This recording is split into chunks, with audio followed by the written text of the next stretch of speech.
How about this for an awkward angle? But it's going to work for this. And this is going to be something that some of you have been asking for, and it is give me the measurements.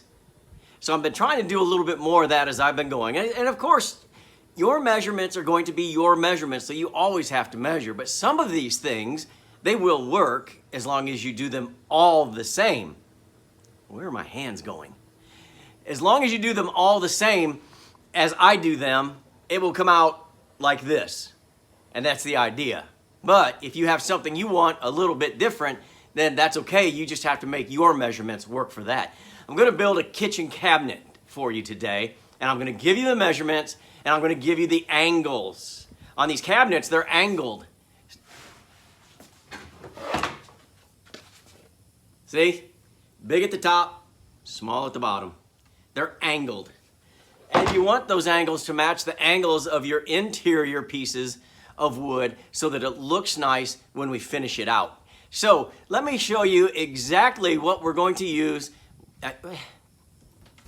Like, subscribe, ring the bell. Leave me a comment and tell me if you really do like these, or if it's just the same 3 people that are saying, give me measurements. I want to make those 3 people happy. But hey, let me get around here and show you what we're doing. I'm going to try and do this in real time, and then Russ can just fast forward through the parts that aren't necessarily necessary, and then I don't have to keep running back and forth and get in an awkward angle, but you can see what I'm doing. So what you're going to need right here. Now, big at the top, small at the bottom. This has to be a 90-degree angle. This has to be a 90-degree angle. And it is very important that it is, and that's why I got my carpenter square. Just to make sure that we're good there, and we're dead on, and I want to make sure that we're there here, and we're real close. We're real close. Close enough for work here at World Headquarters. So I've got these 2, and I want to make sure, and even if I have to sand them, get them real close. Very, very close. And they're almost dead on. So those are our edges. And I know I said, let me give you the dimensions. The bottom one, this is from the factory. I saved a template from one of the Scotties that we tore down. So the bottom piece is 9 5/8. 9 5/8 is what I'm doing. The top is 11 5/8. 9 5/8, 11 5/8. And square to square, not on the angle. The angle will take care of itself. 16 3/4. 16 3/4. Then you mark that on your piece of wood here, and then down here, get you a straight edge, mark it. As long as this is square and this is 90 as well. And they are. So I've got those 2 pieces. Now, this is going to be the bottom, right here. Well, actually, right here. So that's going to go here, like this. Right on the bottom. So it has to be that same measurement as that. Well, let's see, because it should be. Well, that was stupid. Here we go. 9 and a little over 3/8, but not quite 1/2. So, all you have to do though really is just mark it off of here. And that's what I did. Now, one thing that you have to note, this is an angle. So you can't just put a flat piece on there, because there'll either be a gap down on the back side or on the front side. It's not going to look right.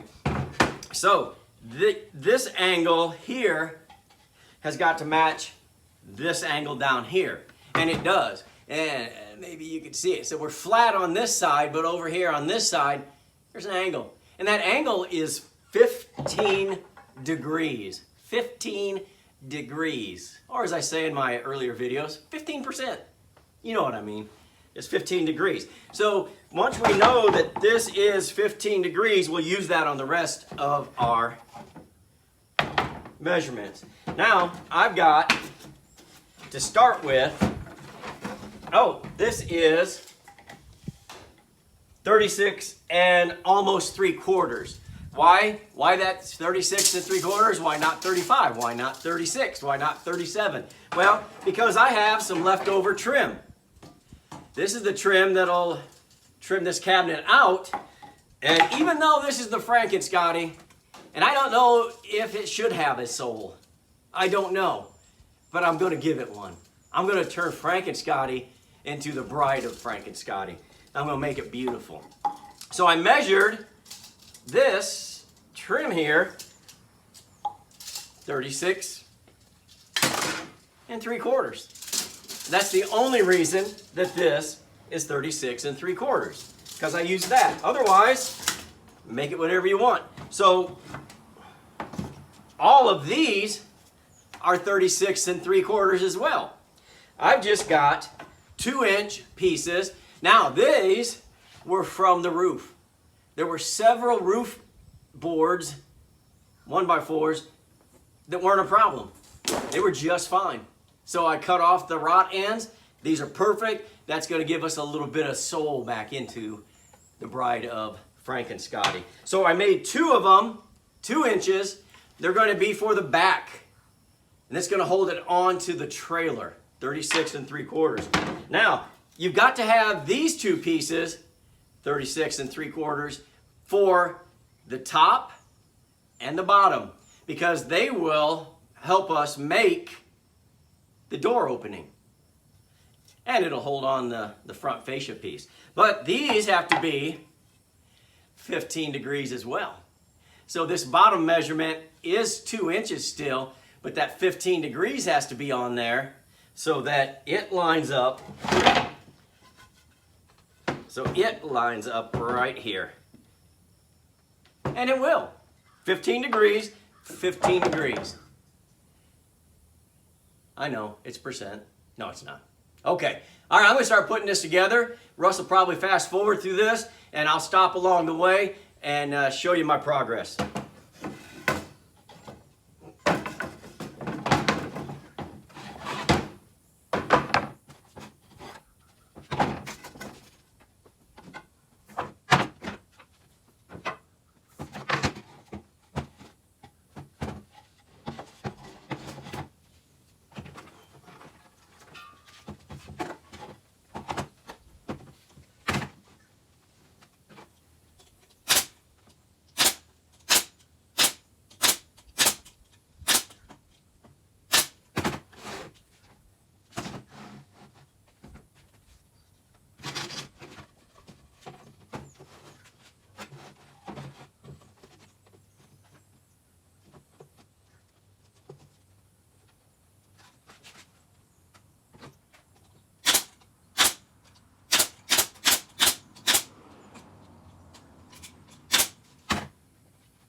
We're back. Hopefully that triple timed it. I know it took a little bit of time, but I wanted you to see every step. Now, we've got the 15-degree angle on top here, facing the back. So the tall end faces forward. The low end of the 15-degree angle faces the back. The opposite is true. It's going to turn upside down. So the big end of the 15 degrees is going down. And this could really be a whole lot less than 15 degrees. I can see on this one. Not so much on this one, but this one. But 15 works. Find whatever you want. Maybe make it 12. But that's up to you. So the back really is done. So what I'm going to do now, which I did not cut out yet because I have to have the exact measurement, is I want to put something right here. And that's going to create the size of our door openings. So I'm going to cut one here, I'm going to cut one for here, and I'm going to cut one for here. And I'm probably going to go the full 4 inches wide on our 1x4s, which is really, I think, 3.5. And for the same reason that I use 2 inch here, 2 inch here, 2 inch here, 2 inch here, even though these will be completely covered up, but you'll see that it's 2 inches, is because it's pleasing to the eye. So if you can use the same dimensions all the way around, it's pleasing to the eye. So I'm going to make those, get them cut, and I'll be back. And I'm back. I have installed these sides. Now you can't just willy-nilly measure one, cut all 3, because your dimensional lumber is going to be a little different sometimes. Sometimes it's perfect and it isn't. Sometimes it is. So, as we have learned on the Bride of Frank and Scotty, as I will now call her, you can't ever tell. You can't. So, I cut this, and it was approximately 12.5 from here to here. Now, on the, that's a big load truck. Must be going to church or something. 12.5, and there has to be an angle here. It's not 15. 5 degrees, barely. So, I'm going to put this, and I've marked halfway, because we want our doors and our door openings to be the same from one side to the other. Even if you're 1/4 of an inch off on one of these doors, somebody will notice, because it will not be pleasing to their eye and you're going to look foolish. So let me just double check.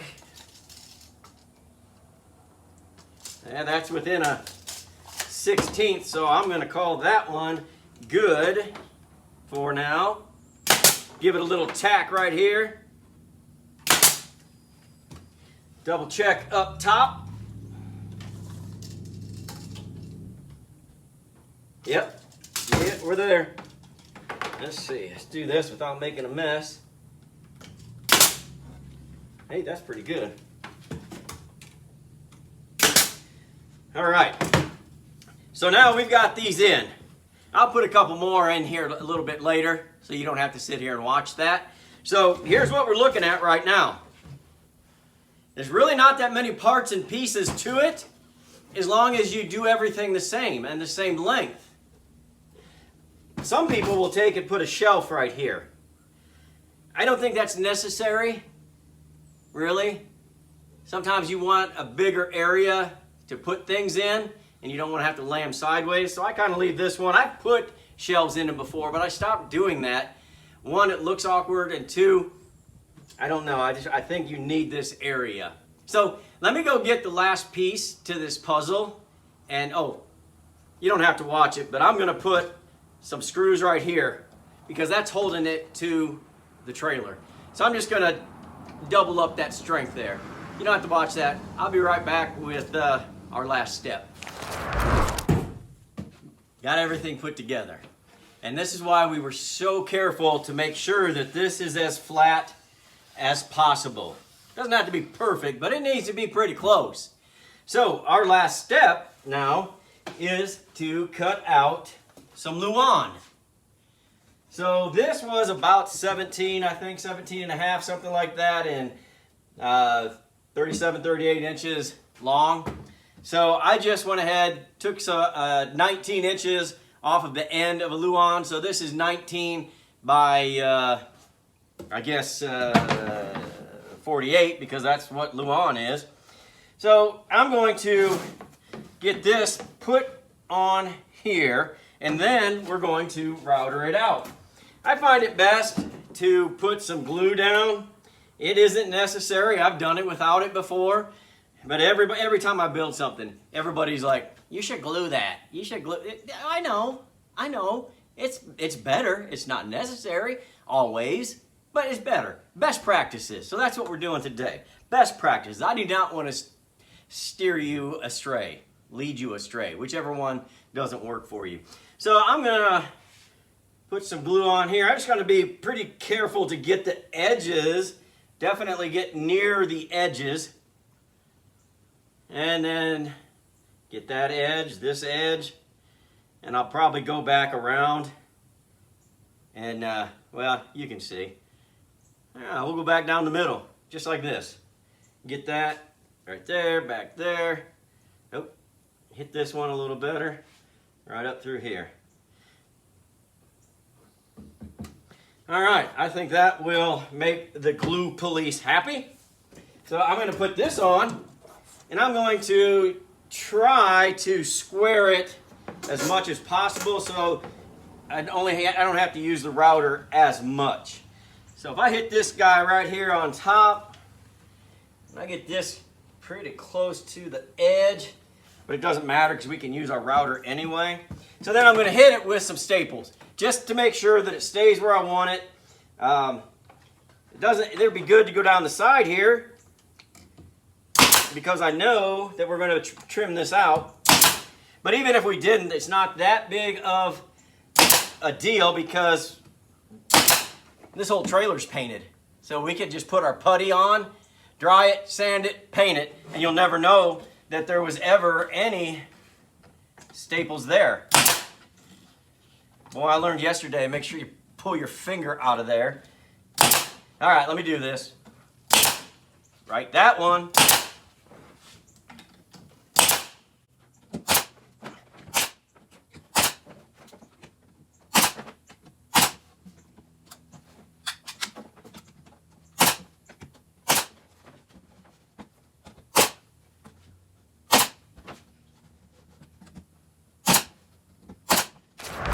All right, router time.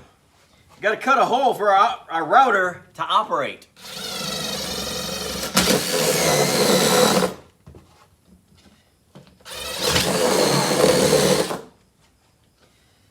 Before I had a router, I used to use a jigsaw. That was terrible. It did not look as nice as these routers do. So, let's run this router. We'll start down here.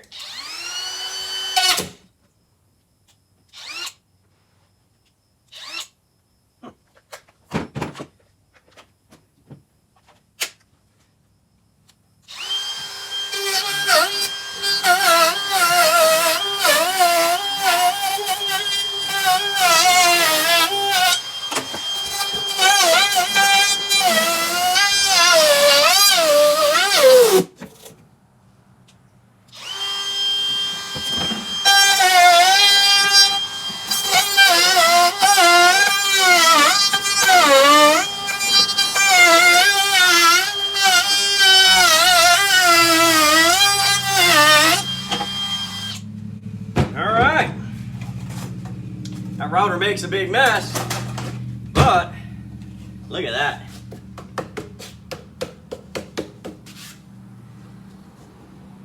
That is nice. Now all I'm going to do is putty it up, sand it up, and paint it.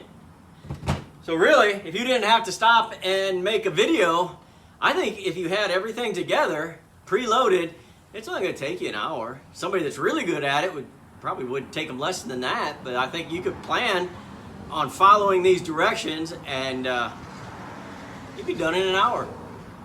So comment, let me know, did this help you? Is this what you are asking me for? Do you want more of this? Or do you just want more of Curly and Linus is what I think is happening here. But just let me know, drop me a comment, I'd appreciate it. I need to know what direction to go for you guys. Thank you.